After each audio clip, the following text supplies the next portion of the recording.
अर्जुन ने बहुत अच्छा कहकर पितामह की आज्ञा स्वीकार की और अपने रथ पर बैठकर उन्होंने गांडीव धनुष चढ़ाया। उस धनुष की टंकार सुनकर सभी प्राणी थर्रा उठे और राजाओं को भी बड़ा भय हुआ। अर्जुन ने रथ के द्वारा ही पितामह की परिक्रमा की और एक दमकता हुआ बाण निकाला। फिर मंत्र पढ़कर उसे पार्जन्य अस्त्र से संयोजित किया। इसके बाद सबके देखते-देखते उन्होंने भीष्म के बगल वाली जमीन पर वह बाण मारा। उसके लगते ही पृथ्वी से अमृत के समान मधुर तथा दिव्य गंध और दिव्य रस से युक्त शीतल जल की निर्मल धारा निकलने लगी। उससे अर्जुन ने दिव्य कर्म करने वाले पितामह भीष्म को तृप्त किया। अर्जुन का यह अलौकिक कर्म देखकर वहां बैठे हुए राजाओं को बड़ा विस्मय हुआ। वे सबके सब भय से कांपने लगे। उस समय चारों ओर शंख और दुंदुभियों की तुमुल ध्वनि गूंज उठी। भीष्म जी ने तृप्त होकर सबके सामने अर्जुन की प्रशंसा करते हुए कहा, महाबाहो, तुम में ऐसा पराक्रम होना आश्चर्य की बात नहीं है। मुझे नारद जी ने पहले से ही बता दिया है कि तुम पुरातन ऋषि नर हो और इन भगवान नारायण की सहायता से बड़े-बड़े कार्य करोगे, जिन्हें इंद्र आदि देवता भी करने का साहस नहीं कर सकते। तुम इस भूमंडल में एकमात्र सर्वश्रेष्ठ धनुर्धर हो। इस युद्ध को रोकने के लिए मैंने तथा विदुर, द्रोणाचार्य, परशुराम, भगवान श्री कृष्ण और संजय ने भी बार-बार कहा, किंतु दुर्योधन ने किसी की नहीं सुनी। उसकी बुद्धि विपरीत हो गई है। वह बेहोश सा रहता है, किसी की बात पर विश्वास ही नहीं करता, सदा शास्त्र के प्रतिकूल आचरण करता है। खैर, इसका फल इसे मिलेगा। भीमसेन के बल से अपमानित होकर यह मारा जाएगा और सदा के लिए रणभूमि में सो रहेगा। भीष्म जी की यह बात सुनकर दुर्योधन का मन बहुत दुखी हो गया। उसे देखकर पितामह ने कहा, राजन, क्रोध छोड़ दो और मेरी बात पर ध्यान दो। यह तो तुमने देखा ना, अर्जुन ने किस तरह शीतल, मधुर एवं सुगंधित जल की धारा प्रकट की है। ऐसा पराक्रम करने वाला इस जगत में दूसरा कोई नहीं है। आग्नेय, वारुण, सौम्य, वायवय, वैष्णव, इंद्र, पाशुपत, ब्राह्म, पारमेष्ठ्य, प्राजापत्य, धात्र, त्वाष्ट्र, सावित्र और वैवस्वत इत्यादि अस्त्रों को इस संसार में अर्जुन या भगवान श्री कृष्ण ही जानते हैं। तीसरा कोई भी इनका ज्ञाता नहीं है। अतः अर्जुन को किसी प्रकार भी युद्ध में जीतना असंभव है। इनके सभी कर्म अलौकिक हैं। इसलिए मेरी राय यही है कि तुम इनके साथ शीघ्र ही संधि कर लो। जब तक भगवान श्री कृष्ण कोप नहीं करते, जब तक भीम, अर्जुन, नकुल और सहदेव तुम्हारी सेना का सर्वनाश नहीं कर डालते, उसके पहले ही तुम्हारा पांडवों के साथ मित्र भाव हो जाना मैं अच्छा समझता हूँ। तात, मेरे मरने के साथ ही इस युद्ध की समाप्ति कर दो, शांत हो जाओ। मेरा कहा मानो, इसी में तुम्हारा और तुम्हारे कुल का कल्याण है। अर्जुन ने जो पराक्रम दिखाया है, यह तुम्हें सचेत करने के लिए काफी है। अब तुम लोगों में परस्पर प्रेम भाव बढ़े और बचे खुचे राजाओं की जीवन की रक्षा हो। पांडवों को आधा राज्य दे दो और युधिष्ठिर इंद्रप्रस्थ को चले जाएं। सभी राजा प्रेम पूर्वक एक दूसरे से मिले, पिता पुत्र से, मामा भांजे से और भाई भाई के साथ मिलकर रहें। यदि मोहवश या मूर्खता के कारण तुम मेरी इस समयोचित बात पर ध्यान नहीं दोगे, तो अंत में पछताना पड़ेगा, सबका नाश हो जाएगा। यह तुमसे सच्ची बात कह रहा हूँ। भीष्म जी सुहृद भाव से यह बात कहकर चुप हो गए। फिर उन्होंने अपना मन परमात्मा में लगाया। दुर्योधन को यह बात ठीक उसी तरह पसंद नहीं आई, जैसे मरने वाले मनुष्य को दवा पीना अच्छा नहीं लगता। तदनंतर भीष्म जी के मौन हो जाने पर सभी राजा अपने-अपने शिविर में चले आए। इस समय कर्ण भीष्म जी के मारे जाने का समाचार सुनकर कुछ भयभीत हो जल्दी से उनके पास आया। इन्हें शरशैया पर पड़े देख उसकी आंखों में आंसू भर आए। उसने गदगद कंठ से कहा, महाबाहु भीष्म जी, जिसे आप सदा द्वेष भरी दृष्टि से देखते थे, वही मैं राधा का पुत्र कर्ण आपकी सेवा में उपस्थित हूँ। यह सुनकर भीष्म जी ने पलक उघाड़कर धीरे से कर्ण की ओर देखा। इसके बाद उस स्थान को सूना देख पहरेदारों को भी वहां से हटा दिया। फिर जैसे पिता पुत्र को गले लगाता है, उसी प्रकार एक हाथ से कर्ण को खींचकर हृदय से लगाते हुए स्नेहपूर्वक कहा, आओ मेरे प्रतिस्पर्धी, तुम सदा मुझसे लाग डांट रखते आए हो। यदि मेरे पास नहीं आते तो निश्चय ही तुम्हारा कल्याण नहीं होता। महाबाहो, तुम राधा के नहीं कुंती के पुत्र हो। तुम्हारे पिता अधिरथ नहीं सूर्य हैं। यह बात मुझे व्यास जी और नारद जी से ज्ञात हुई है।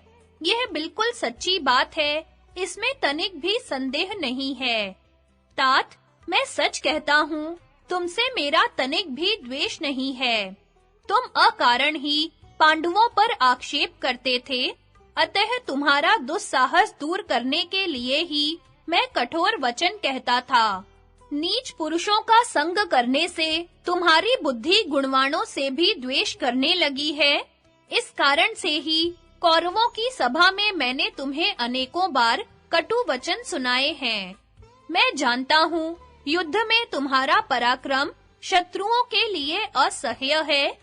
तुम ब्राह्मणों के भक्त हो, शूरवीर हो और दान में तुम्हारी बड़ी निष्ठा है।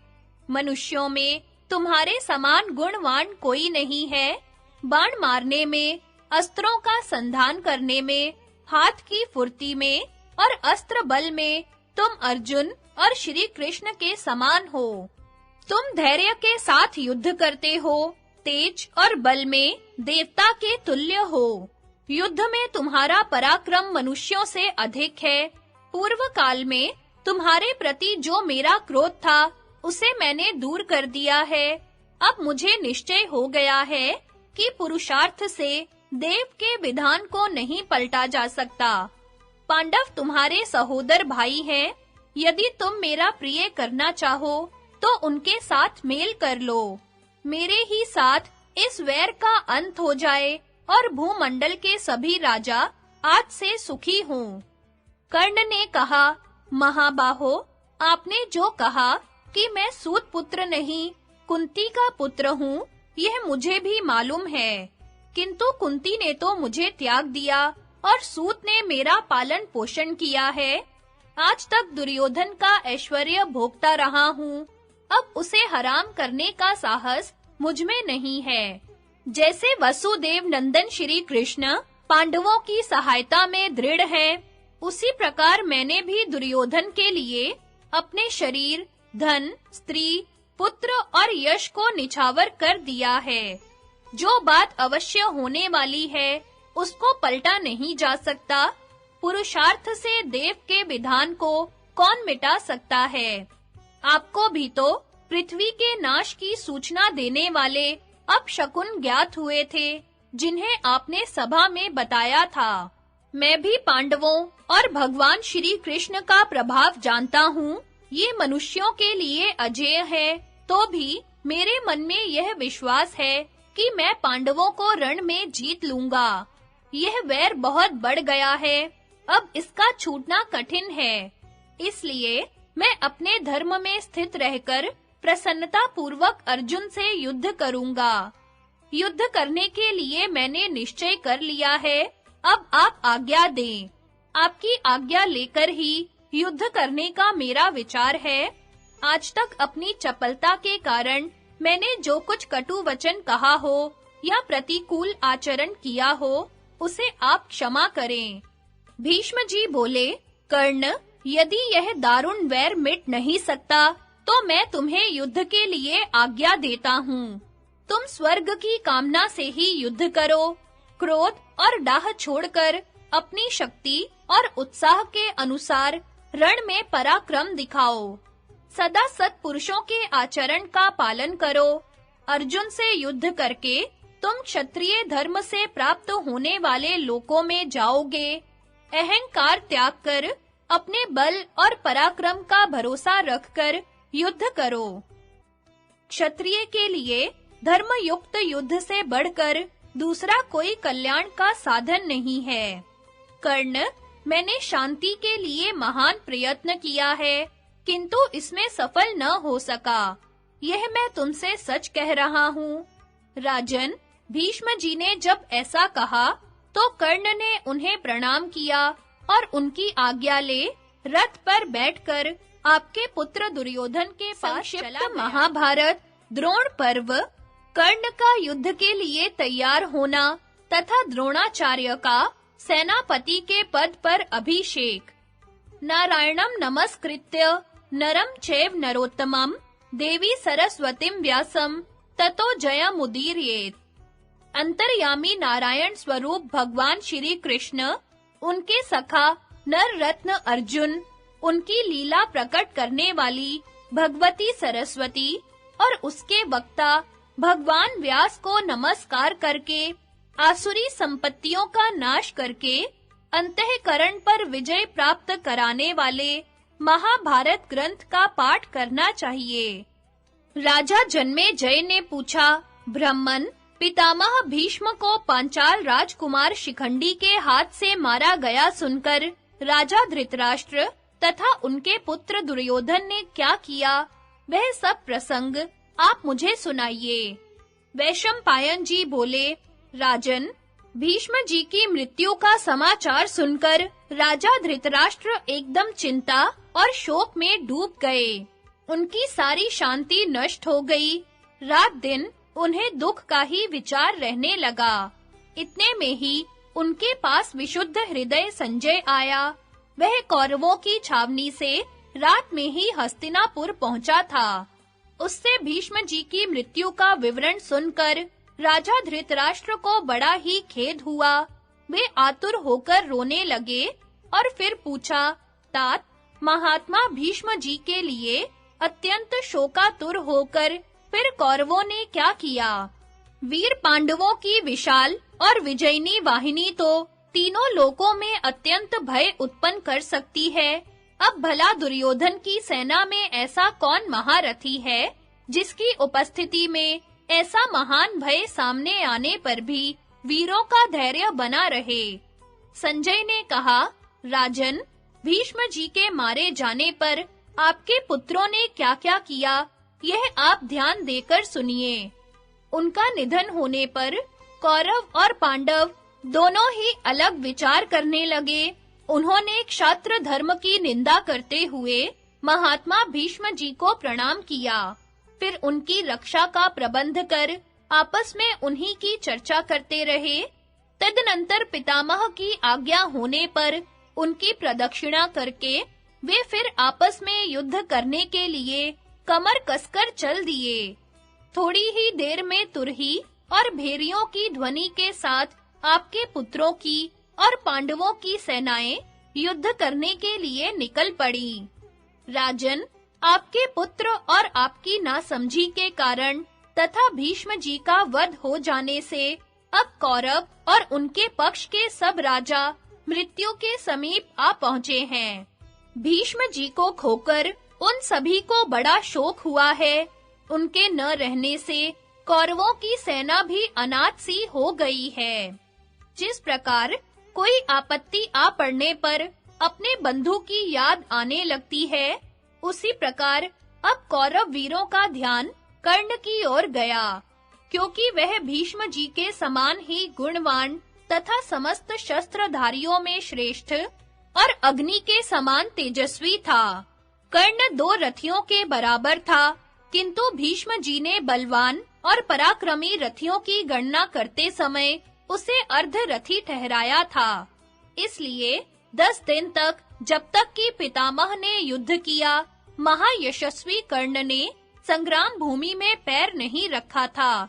अब सत्य प्रतिज्ञ भीष्म जी के धराशायी होने पर आपके पुत्रों ने कर्ण को याद किया और वे अब तुम्हारे लड़ने का समय आ गया है, ऐसा कहकर कर्ण कर्ण पुकारने लगे। अब महारथी कर्ण समुद्र में डूबती हुई नौका के समान आपके पुत्र की सेना को इस आपत्ति से पार करने के लिए तुरंत ही कौरवों के पास आया और उनसे कहने लगा, भीष्म जी में धैर्य, बुद्धि, पराक्रम, ओज, सत्य, स्मृति आदि सभी वीरोचित गुण थे। उनके पास अनेकों दिव्य अस्त्र भी थे।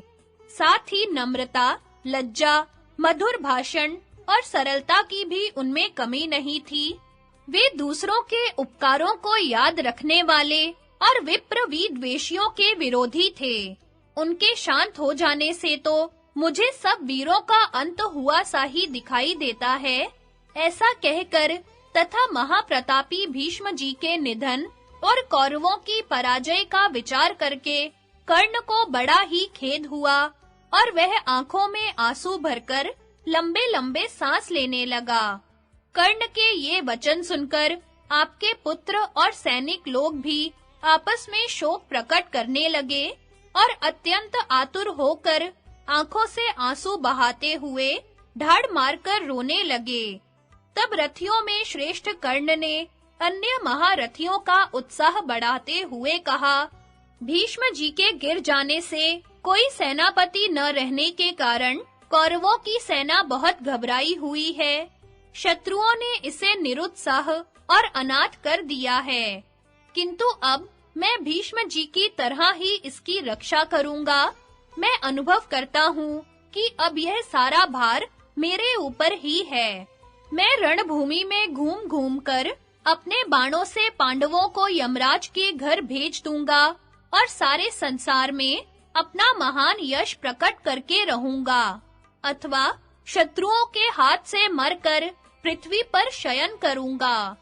फिर अपने सारथी से कहा, सूत, तू मुझे कवच और शीर्ष त्राण पहना तथा शीघ्र ही मेरे रथ को 16 तरकस, दिव्य धनुष, तलवार, शक्ति, गदा और शंख आदि सभी सामग्रियों से सजाकर घोड़े जोतकर ले आ।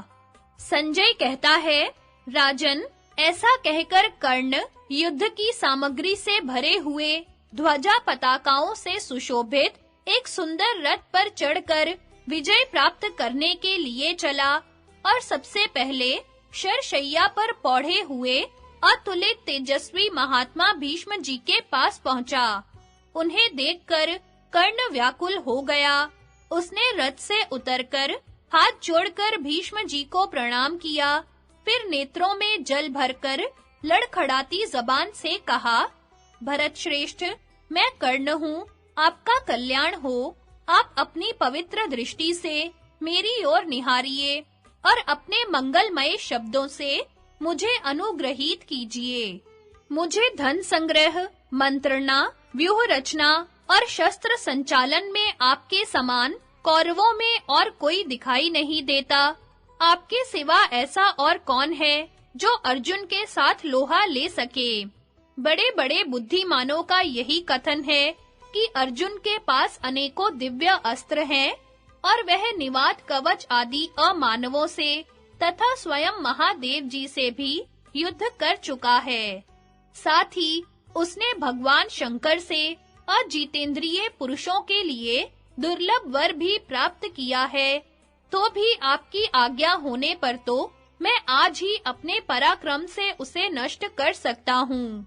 राजन, कर्ण के इस प्रकार कहने पर कुरुवृद्ध पितामह ने प्रसन्न होकर देश और काल के अनुसार कहा, कर्ण, तुम शत्रुओं का मान मर्दन करने वाले और मित्रों का आनंद बढ़ाने वाले हो। भगवान विष्णु जैसे देवताओं के आश्रय है, उसी प्रकार तुम कौरवों के आधार बनो। दुर्योधन की जय की इच्छा से ही तुमने अपने बाहुबल से उत्कल, मेकल, पौंड्र, कलिंग, अंध्र, निषाद, त्रिगर्त और बाहलीक आदि देशों के राजाओं को परास्त किया था। इनके सिवा जगह-जगह और भी अनेकों वीरों को तुमने नीचा दिखाया था। भैया देखो, जैसे दुर्योधन सब कौरवों का कर्णधार है, उसी प्रकार तुम भी उन्हें पूरा आश्रय देना। जाओ, मैं तुम्हें आशीर्वाद देता हूँ। तुम शत्रुओं के साथ संग्राम करो, युद्ध में कौरवों के पथ प्रदर्शक बनो और दुर्योधन को जय प्राप्त कराओ। दुर्योधन की तरह तुम भी मेरे पौत्र के समान हो। धर्मतः जैसे मैं उसका हितैषी हूँ, वैसे ही तुम्हारा भी हूँ। भीष्म जी की यह बात सुनकर कर्ण ने उनके चरणों में प्रणाम किया और फिर वह सेना की ओर चला गया और उसे उत्साहित किया। कर्ण को सब सेना के आगे आता देखकर दुर्योधन आदि समस्त कौरवों को भी बड़ा हर्ष हुआ।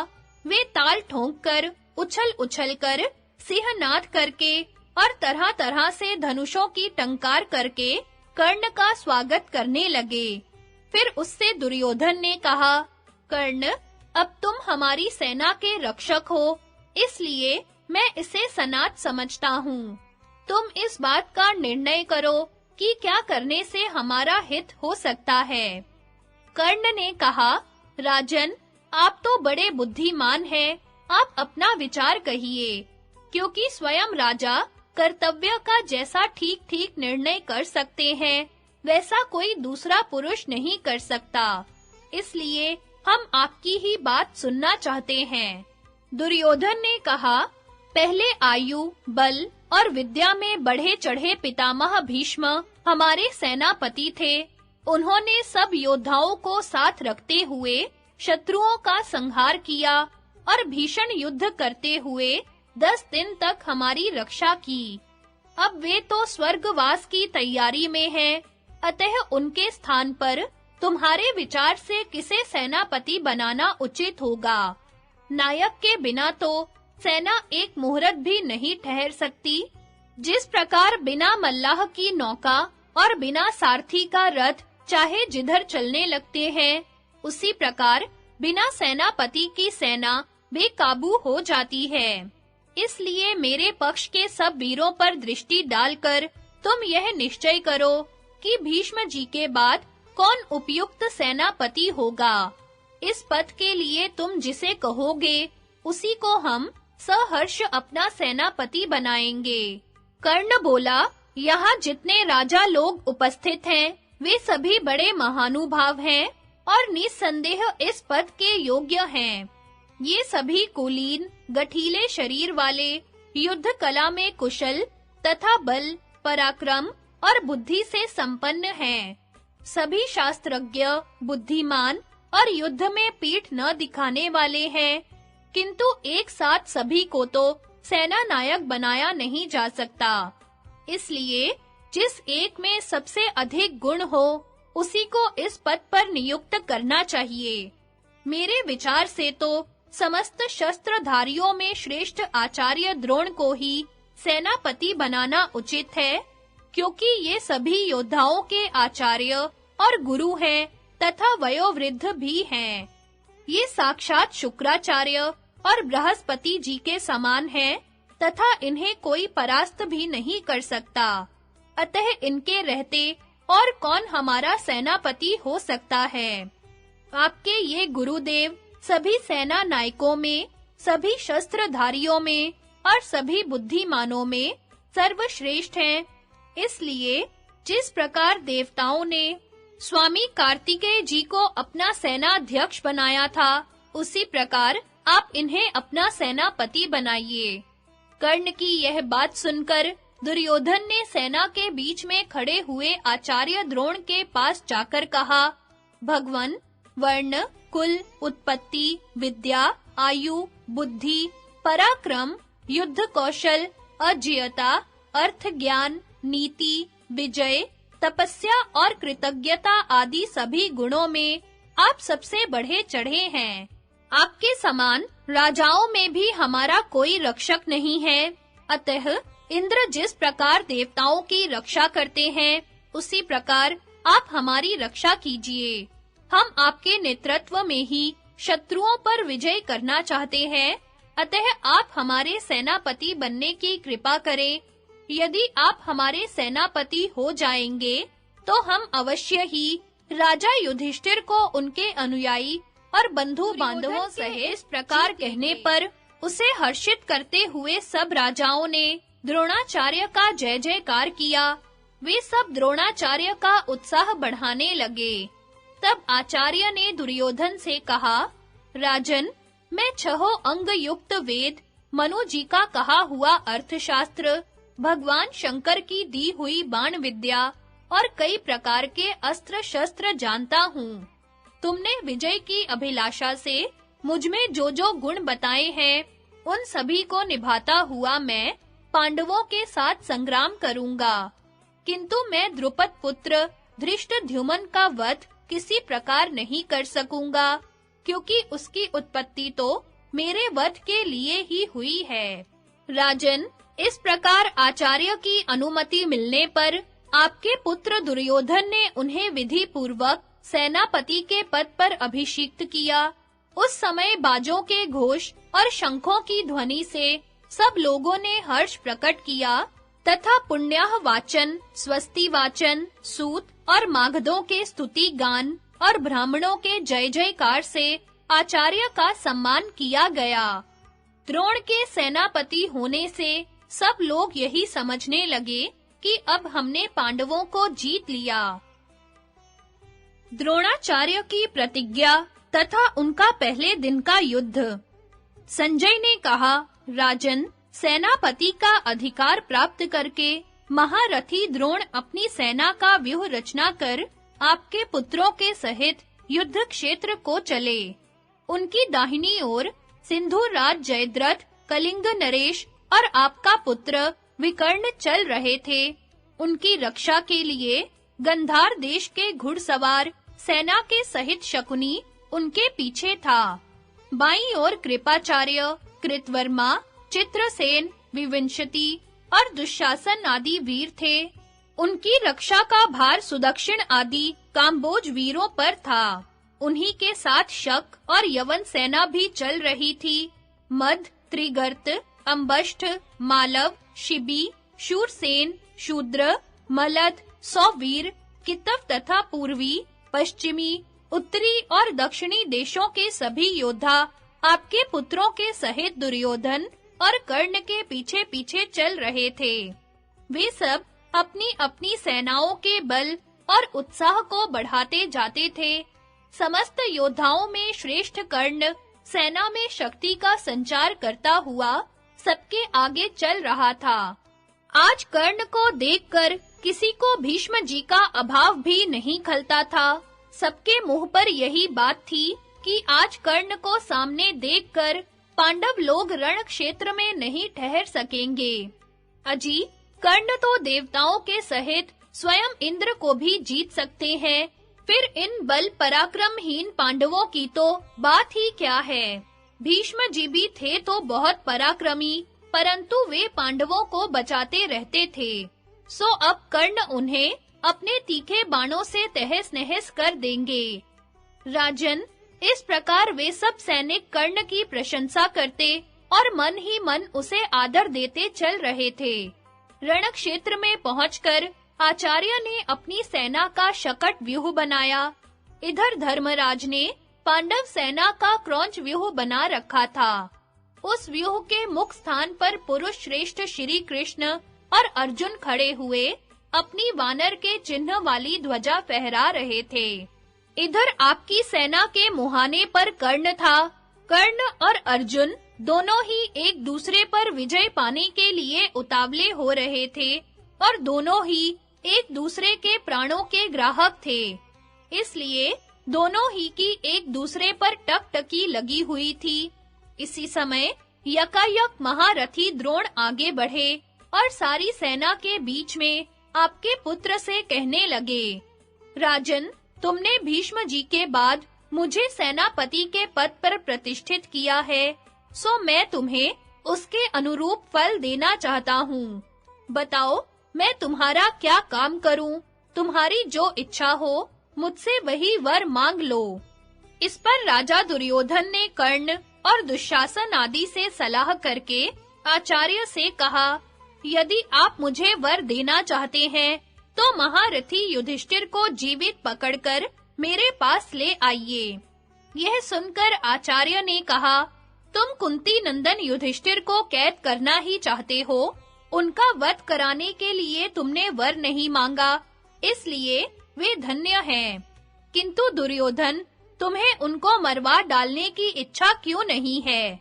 पांडवों को जीतने के पश्चात फिर युधिष्ठिर को ही राज्य सौंपकर तुम अपना सौहार्द तो दिखाना नहीं चाहते। धर्मराज पर तुम्हारा स्नेह है, इसलिए वे अवश्य बड़े भाग्यवान हैं। उनका जन्म लेना सफल है तथा उनकी अजात शत्रुता भी सच्ची है।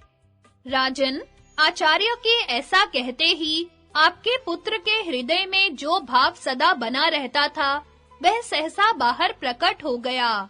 वह प्रसन्न होकर कह उठा, आचार्यपाद, युधिष्ठिर के मारे जाने से मेरी विजय नहीं हो सकती, क्योंकि यदि हमने उन्हें मार भी डाला, तो शेष पांडव अवश्य ही हमें नष्ट कर देंगे।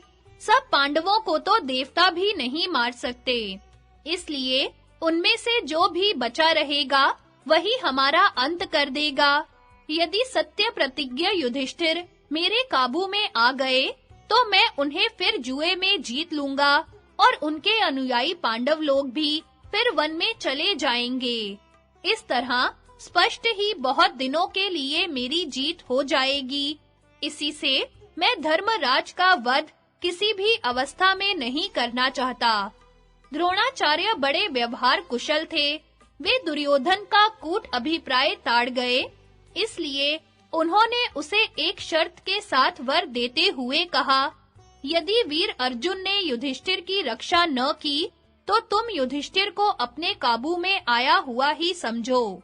अर्जुन के ऊपर आक्रमण करने का साहस तो इंद्र के सहित देवता और असुर भी नहीं कर सकते, इसलिए यह काम मेरे वश का भी नहीं है।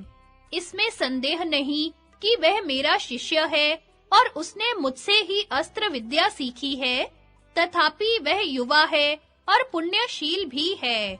मेरे बाद वह इंद्र और रुद्र से भी अस्त्र प्राप्त कर चुका है और तुम्हारे ऊपर उसका कोप भी है ही।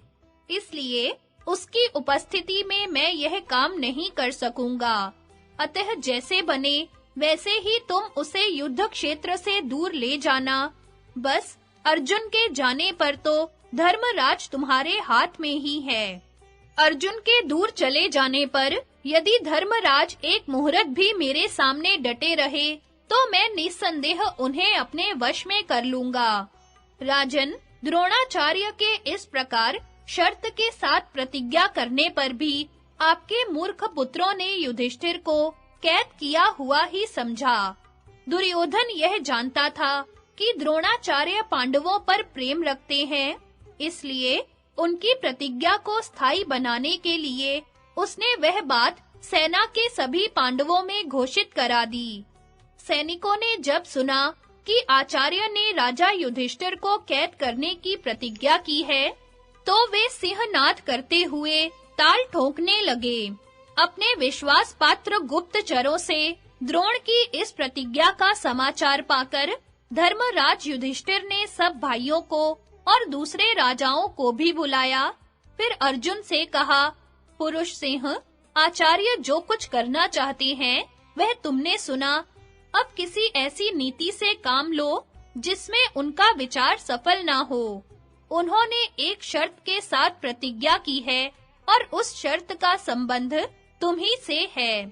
अतः तुम मेरे पास रहकर ही युद्ध करो, जिससे कि द्रोण के द्वारा दुर्योधन की इच्छा पूरी न हो सके। अर्जुन ने कहा, राजन, जिस प्रकार मैं आचार्य का वध नहीं करना चाहता, उसी प्रकार आपसे दूर होने की भी मेरी इच्छा नहीं है। ऐसा करने में भले ही मुझे युद्ध स्थल में अपने प्राणों से हाथ धोना पड़े, भले ही नक्षत्र सहित आकाश गिर पड़े और पृथ्वी के टुकड़े-टुकड़े हो जाएं, तथापि मेरे जीवित रहते स्वयं इंद्र की सहायता पाकर भी आचार्य आपको कैद नहीं कर सकते। इसलिए जब तक मेरे शरीर में प्राण है, तब तक आप द्रोण से तनिक भी न डरें। मैं दावे के साथ कहता हूँ मेरी यह प्रतिज्ञा टल नहीं सकती। जहाँ तक मुझे स्मरण हो, मैंने कभी झूठ नहीं बोला, कहीं पराजय प्राप्त नहीं की और न कभी कोई प्रतिज्ञा करके उसे तोड़ा ही है। महाराज, फिर पांडवों के शिविर में शंख, भेरी, मृदंग और नगारों का शब्द होने लगा। पांडव लोग सिंहनाद करने लगे तथा उनकी प्रत्यंचाओं का टंकार और तालियों का शब्द आकाश में गूंजने लगा। यह देखकर आपकी सेना में भी बाजे बजने लगे। फिर व्यूह रचना से खड़ी हुई दोनों सेनाएं धीरे-धीरे आगे बढ़कर आपस में युद्ध करने लगीं। सृंजय वीरों ने आचार्य की सेना को नष्ट भ्रष्ट करने का बहुत प्रयत्न किया, किंतु उनसे रक्षित होने के कारण वे वैसा न कर सके। इसी प्रकार दुर्योधन के महारथी योद्धा भी अर्जुन से सुरक्षित पांडवी सेना पर काबू न पा सके। द्रोणाचार्य के छोड़े हुए भयंकर बाण पांडवों की सेना को संतप्त करते हुए सब ओर सनसना रहे थे।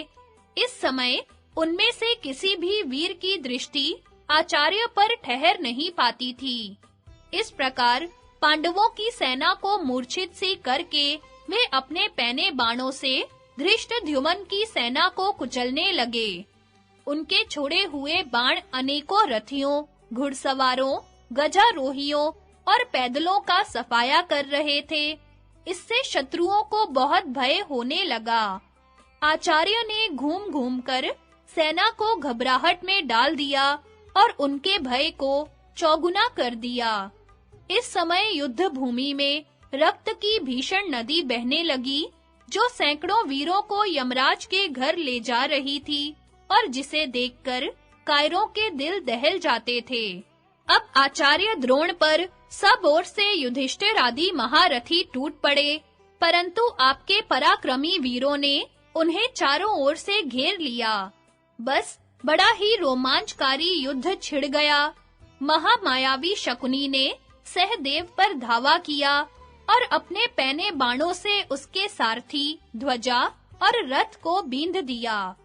इस पर सहदेव ने अत्यंत कुपित होकर शकुनी के रथ की ध्वजा और धनुष को काट डाला तथा उसके सारथी और घोड़ों को नष्ट करके 60 बाणों से उसे बींध दिया। तब शकुनी गदा लेकर अपने रथ से कूद पड़ा और उसी से सहदेव के सारथी को रथ से नीचे गिरा दिया। इस प्रकार रथहीन हो जाने पर वे दोनों वीर हाथ में गदाएं लेकर युद्ध के मैदान में राजा द्रुपद को 10 बाण मारे। उनका जवाब उन्होंने अनेकों बाणों से दिया। इस पर आचार्य ने उन पर उससे भी अधिक बाण छोड़े। भीमसेन ने विवंशिति पर 20 बाणों का वार किया, किंतु इससे वह वीर टस से मस भी न हुआ। यह देखकर सभी को बड़ा आश्चर्य हुआ। फिर उसने यकायक भीमसेन के घोड़े मार डाले तथा उनके रथ की ध्वजा और धनुष को भी काट दिया।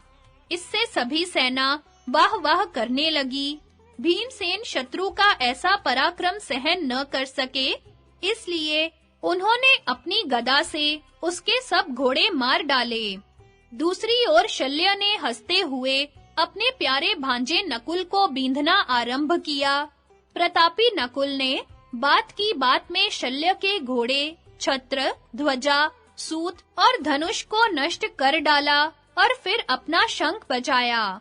धृष्टकेतु ने कृपाचार्य के छोड़े हुए तरह-तरह के बाणों को काटकर 70 बाणों से उन्हें बींध दिया और 3 तीरों से उनकी ध्वजा काट डाली।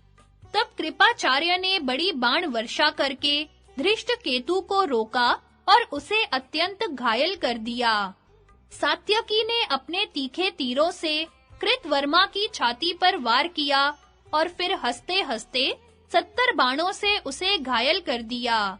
इस प्रकार कृतवर्मा ने बड़ी फुर्ती से 77 बाण छोड़े, किंतु उनसे घायल होकर भी सात्यकी पर्वत के समान अचल बना रहा।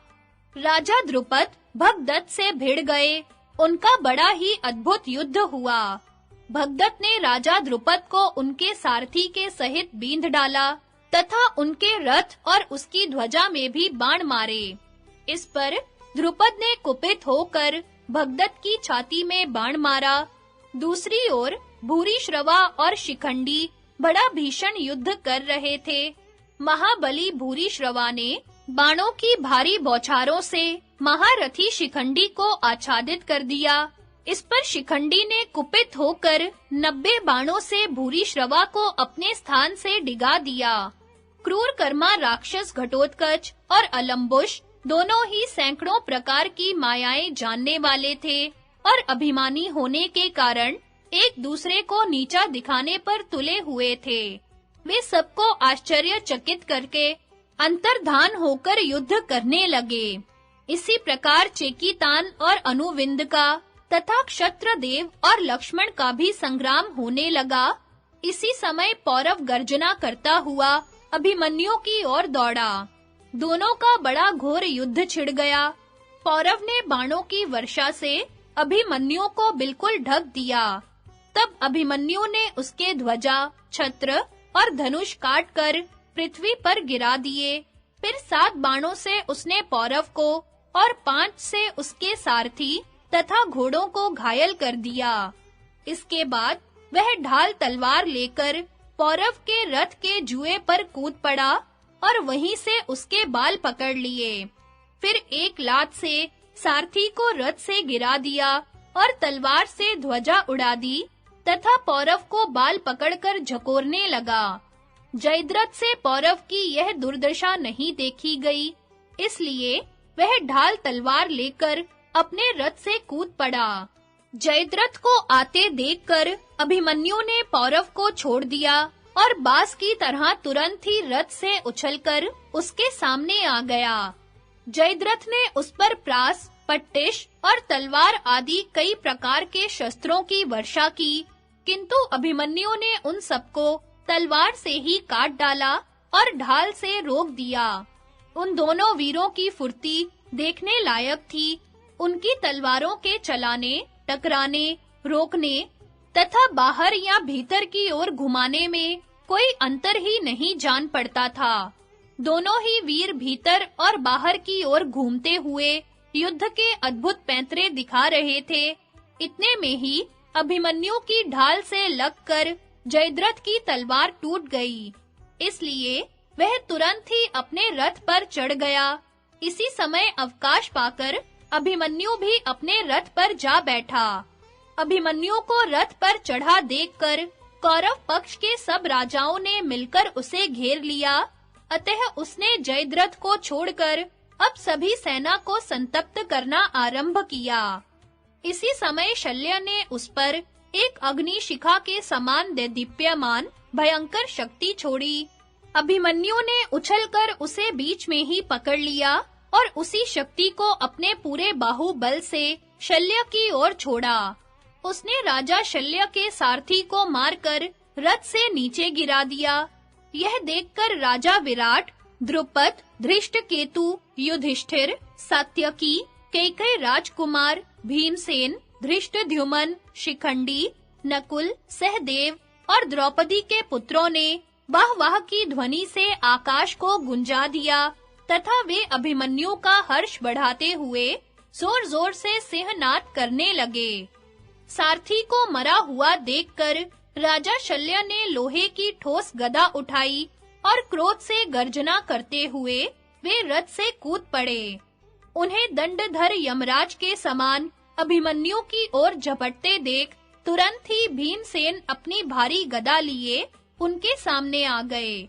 संग्राम में भीमसेन की गदा का प्रहार मद्रराज को छोड़कर और कोई सहन नहीं कर सकता था तथा मद्रराज की गदा के वेग को सहने वाला भी भीमसेन के सिवा और कोई नहीं था। वे दोनों ही वीर गदा घुमाते हुए मंडलाकार चक्कर काटने लगे। दोनों का समान रूप से युद्ध हो रहा था। कोई भी घट बढ़कर नहीं जान पड़ता था। आखिर भीमसेन की चोटों से शल्य की भारी गदा के टुकड़े-टुकड़े हो गए तथा शल्य के प्रहारों से आग की चिंगारियां उगलती हुई भीमसेन की गदा वर्षा काल में पट बीजनों से घिरे हुए वृक्ष के समान दिखाई देने लगी। इस प्रकार वे दोनों ही गदाएं आपस में टकराकर बार-बार आग प्रकट कर देती थी। दोनों वीरों पर गदाओं के अनेकों प्रहार हुए, किंतु दोनों ही टस से मस न हुए। अंत में बहुत घायल हो जाने के कारण वे दोनों युद्ध भूमि में गिर गए। शल्य अत्यंत व्याकुल होकर लंबी-लंबी सांसें ले रहे थे। उन्हें तुरंत ही महारथी कृतवर्मा अपने रथ में डालकर ले गया। महाबाहु भीमसेन को भी थोड़ी देर में चेत हो गया और वे खड़े होकर फिर हाथ में गदा लिए युद्ध के मैदान में दिखाई देने लगे।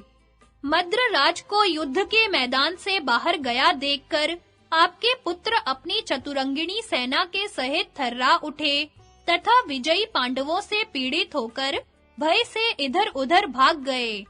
इस प्रकार कौरवों को जीतकर पांडव लोग हर्ष में भरकर बार-बार सिंहनाद और हर्ष ध्वनि करने लगे तथा नरसिंगे, मृदंग और नगारे आदि बजाने लगे। जब द्रोणाचार्य ने देखा कि शत्रुओं के हाथ से अत्यंत पीड़ित होने के कारण कौरवों की विशाल वाहिनी के पैर उखड़ गए हैं, तो उन्होंने पुकार कर कहा, शूरवीरों, मैदान से भागो मत। फिर वे क्रोध में भरकर पांडवों की सेना में जा घुसे और राजा युधिष्ठिर के सामने आए। युधिष्ठिर ने अपने तीखे बाणों से उन्हें घायल कर दिया। इस पर आचार्य ने उनके धनुष को काटकर बड़ी तेजी से आक्रमण किया। आज वे धर्मराज को पकड़ना चाहते थे, इसलिए उन्हें रोकने के लिए जो योद्धा सामने आए, उन्हीं को उन्होंने प्रहार करके क्षुब्ध कर दिया। उन्होंने 12 बाणों से शिखंडी को, 20 से उत्तमौजा को, 5 से नकुल को, 7 से सहदेव को, 12 से युधिष्ठिर को, 3-3 से द्रौपदी के पुत्रों को, 5 से सात्यकी को और 10 से मत्स्यराज विराट को घायल कर दिया। इतने में ही युगंधर ने उनकी गति रोक दी। तब आचार्य ने राजा युधिष्ठिर को और भी घायल करके एक भाले से युगंधर को रथ से नीचे गिरा दिया।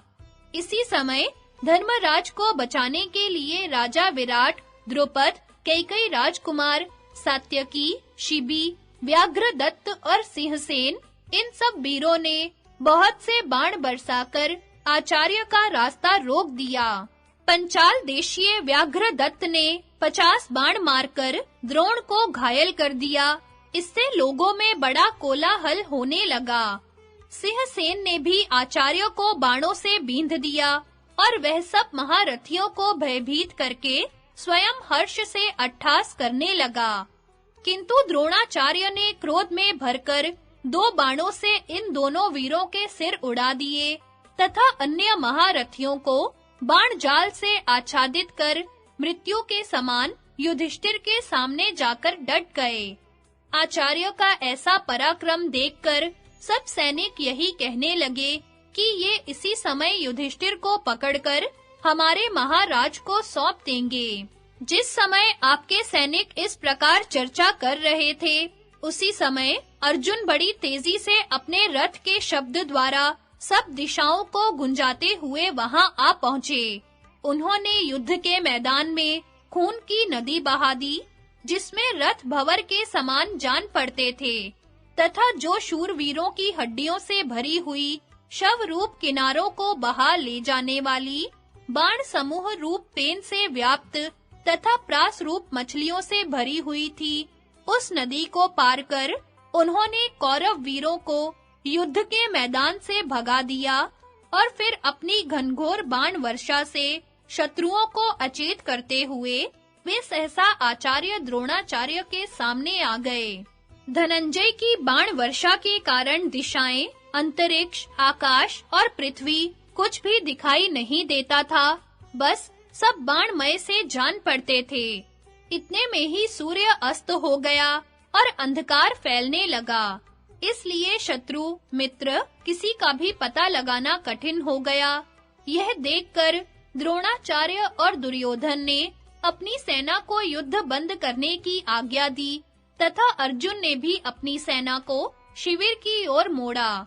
इस प्रकार शत्रुओं के दांत खट्टे कर वे श्री कृष्ण के साथ बड़े आनंद से सारी सेना के पीछे अपनी छावनी की ओर चले।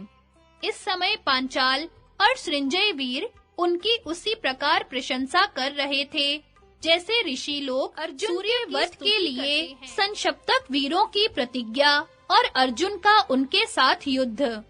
संजय ने कहा, राजन, उन दोनों पक्षों की सेनाओं ने अपने-अपने शिविरों में जाकर अपनी-अपनी योग्यता और सेना विभाग के अनुसार आराम किया। सेना को लौटाने के पश्चात आचार्य द्रोण ने अत्यंत खिन्न होकर बड़े संकोच से दुर्योधन की ओर देखते हुए कहा, मैंने यह पहले ही कहा था कि अर्जुन की उपस्थिति में युधिष्ठिर को देवता लोग भी कैद नहीं कर सकते।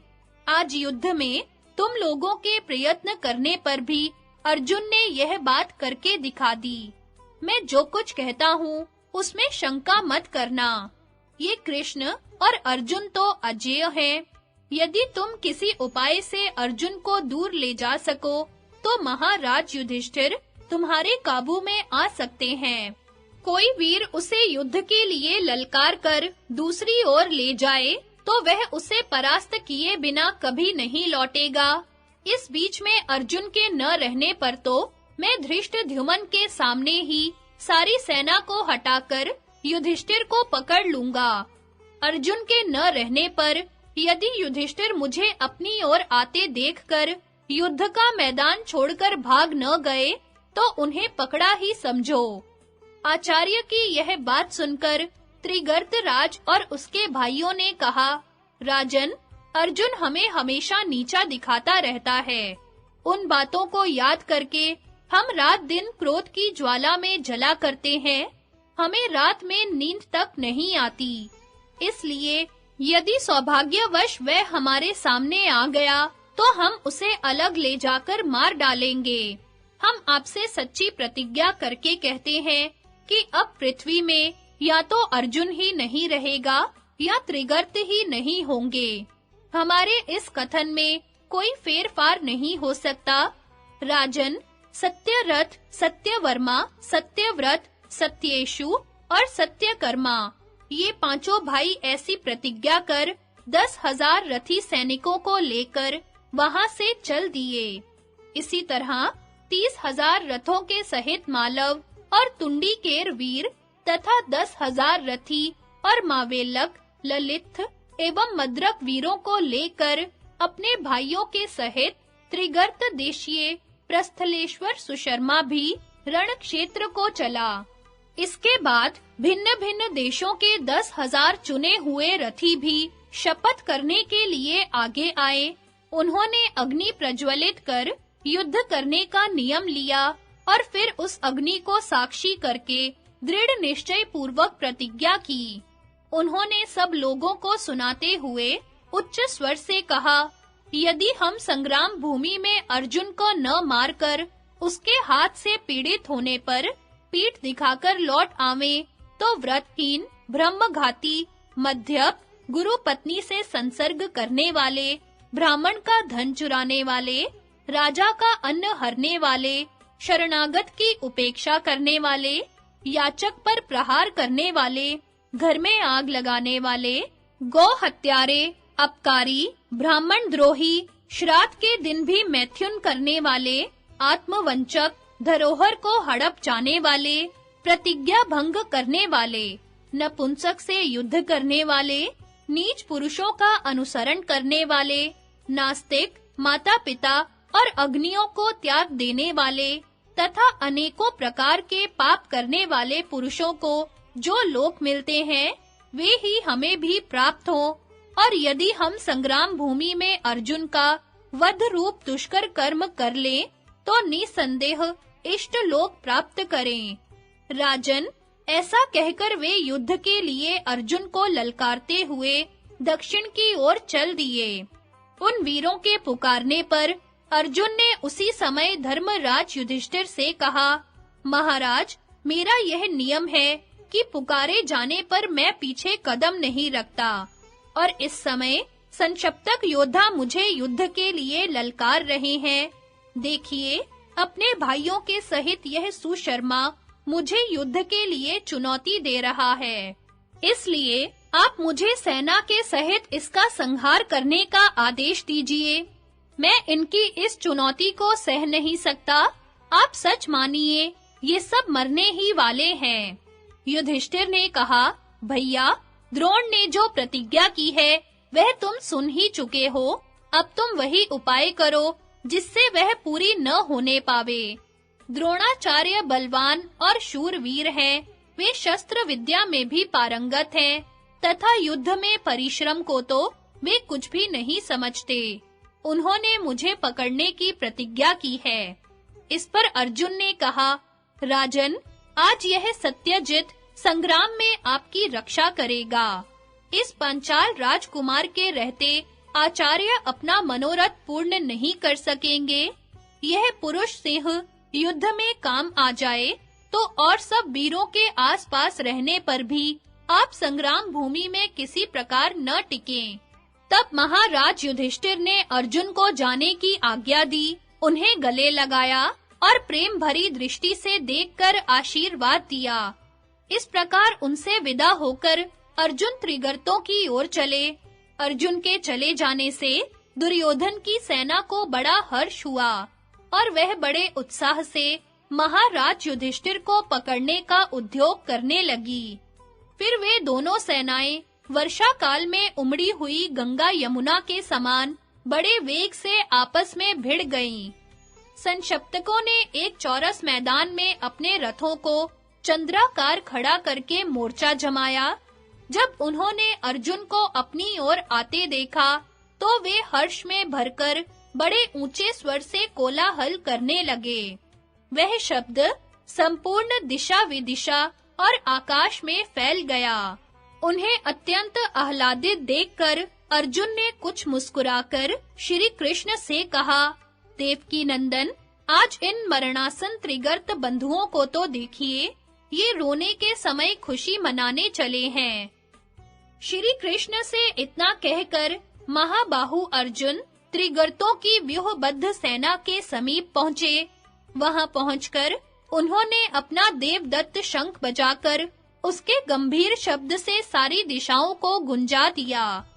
उस शब्द से भयभीत होकर संक्षिप्तकों की सेना पत्थर की तरह निश्चेष्ट हो गई। उनके घोड़ों की आंखें फट गई, कान और केश खड़े हो गए, पैर सुन्न हो गए तथा वे बहुत सा खून उगलते और मूत्र त्यागने लगे। थोड़ी देर में उन्हें चेत हुआ तो उन्होंने सेना को संभालकर एक साथ ही अर्जुन पर बहुत से बाण छोड़े, किंतु अर्जुन ने अपने 10-5 बाणों से ही उन हजारों बाणों को बीच में ही काट डाला। फिर उन्होंने अर्जुन पर 10-10 बाण छोड़े और अर्जुन ने उनमें से प्रत्येक को 3-3 बाणों से घायल किया। इसके पश्चात उन्होंने अर्जुन को 5-5 बाणों से बींधा और पराक्रमी अर्जुन ने उन्हें 2-2 बाणों से बींधकर जवाब दिया। अब सुबाहु ने 30 बाणों से अर्जुन के मुकुट पर वार किया। इस पर अर्जुन ने एक बाण से सुबाहु के दस्ताने को काट दिया और फिर बाणों की वर्षा करके उसे मानो बिल्कुल ढक दिया। तब सुशर्मा, सुरथ, सुधर्मा, सुधन्वा और सुबाहु ने उन पर 10-10 बाणों से चोट की। उन बाणों को अर्जुन ने अलग-अलग काट डाला तथा इनकी ध्वजाओं को भी काट कर गिरा दिया। फिर उन्होंने सुधन्वा के धनुष को काटकर उसके घोड़ों को भी मार गिराया तथा उसका शीर्ष त्राण सुशोभित सिर भी काटकर धड़ से अलग कर दिया। वीर सुधन्वा के मारे जाने से उसके सब अनुयायी डर गए और अत्यंत भयभीत होकर दुर्योधन की सेना की ओर भागने लगे। अर्जुन अपने पैने बाणों से त्रिगर्तों को नष्ट कर रहे थे, इसलिए वे मृगों की तरह डरकर जहां के तहां अचेत हो जाते थे। तब त्रिगर्त राज ने क्रोध में भरकर अपने महारथियों से कहा, शूरवीरों, बस भागना बंद करो, डरो मत। तुमने सारी सेना के सामने कठोर प्रतिज्ञा की है। अब भला दुर्योधन की सेना के पास जाकर इसी मुख से क्या कहोगे? संग्राम में ऐसी करतूत करने पर भला संसार में तुम्हारी हंसी क्यों ना होगी? इसलिए लौटो, हम सब मिलकर अपनी शक्ति के अनुसार पराक्रम करें। राजा के ऐसा कहने पर वे वीर परस्पर हर्ष प्रकट करते हुए शंख ध्वनि और कोलाहल करने लगे। फिर वे संशप्तक और नारायण संज्ञक गोप मरने पर भी पीछे न हटने का निश्चय करके मैदान में आ गए। संशप्तकों को फिर लौटा हुआ देखकर अर्जुन ने भगवान कृष्ण से कहा, ऋषिकेश, घोड़ों को फिर संशप्तकों की ओर ले चलिए। मालूम होता है ये शरीर में प्राण रहते युद्ध का मैदान नहीं छोड़ेंगे। आज आप मेरा अस्त्र बल और धनुष तथा भुजाओं का पराक्रम देखिए। भगवान शंकर जैसे प्राणियों का संहार करते हैं, उसी प्रकार आज मैं इन्हें धराशायी कर दूंगा। अब नारायणी सेना के वीरों ने अत्यंत क्रुद्ध होकर अर्जुन को चारों ओर से बाण जाल से घेर दिया और एक क्षण में ही श्री कृष्ण के सहित अर्जुन को अदृश्य सा कर दिया। इससे अर्जुन की क्रोधाग्नि भड़क गई। उन्होंने गांडीव धनुष संभालकर शंख ध्वनि की और फिर उन पर विश्वकर्मास्त्र छोड़ा। उससे अर्जुन और श्री कृष्ण के अलग-अलग हजारों रूप प्रकट हो गए। अपने प्रतिद्वंदियों के उन अनेकों रूपों को देखकर नारायणी सेना के वीर बड़े चक्कर में पड़े और एक दूसरे को अर्जुन समझकर यह अर्जुन है, यह कृष्ण है, ऐसा कहकर आपस में ही मार-धाड़ करने लगे। इस प्रकार इस दिव्य अस्त्र की माया में फंसकर वे आपस में ही लड़कर मर गए। उनके छोड़े हुए हजारों बाणों को भस्म करके वह अस्त्र उन सभी को यमलोक में ले गया। अब अर्जुन ने हंसकर अपने बाणों से ललित, मालव, मावेल्लक और त्रिगर्त वीरों को पीड़ित करना आरंभ किया। तब काल की प्रेरणा से उन क्षत्रिय वीरों ने भी अर्जुन पर अनेकों प्रकार के बाण छोड़े। उनकी भीषण बाण वर्षा से बिल्कुल ढक जाने के कारण वहां न अर्जुन दिखाई देते थे और न रथ या श्री कृष्ण ही दिख रहे थे। इस प्रकार अपना लक्ष्य सिद्ध हुआ समझकर वे वीर बड़े हर्ष से कहने लगे कि कृष्ण और अर्जुन मारे गए तथा हजारों भेरी, मृदंग और शंख बजाकर भीषण सिंहनाद भी करने लगे। इसी समय श्री कृष्ण ने पुकारकर कहा, अर्जुन, तुम कहाँ हो? मुझे दिखाई नहीं दे रहे हो। श्री कृष्ण का यह वाक्य सुनकर अर्जुन ने बड़ी फुर्ती से वायव्यास्त्र छोड़ा। उससे उनकी बाण वर्षा छिन्न भिन्न हो गई तथा वायुदेव संशप्तक वीरों को भी उनके घोड़े, हाथी और रथों के सहित सूखे पत्तों के समान उड़ा ले गए। इस प्रकार व्याकुल करके उन्होंने हजारों संशप्तकों को अपने पैने बाणों से मार डाला। प्रलय काल में जैसे भगवान रुद्र की संहार लीला होती है, उसी प्रकार इस समय संग्राम भूमि में अर्जुन बड़ा विभत्स और भीषण कांड कर रहे थे। अर्जुन की मार से व्याकुल होकर त्रिगर्तों के हाथी, घोड़े और रथ उन्हीं की ओर दौड़ते थे और फिर संग्राम भूमि में गिरकर इंद्र के अतिथि हो जाते थे। इस प्रकार वह सारी भूमि मरे हुए महारथियों के कारण सब ओर लोथों से भर गई।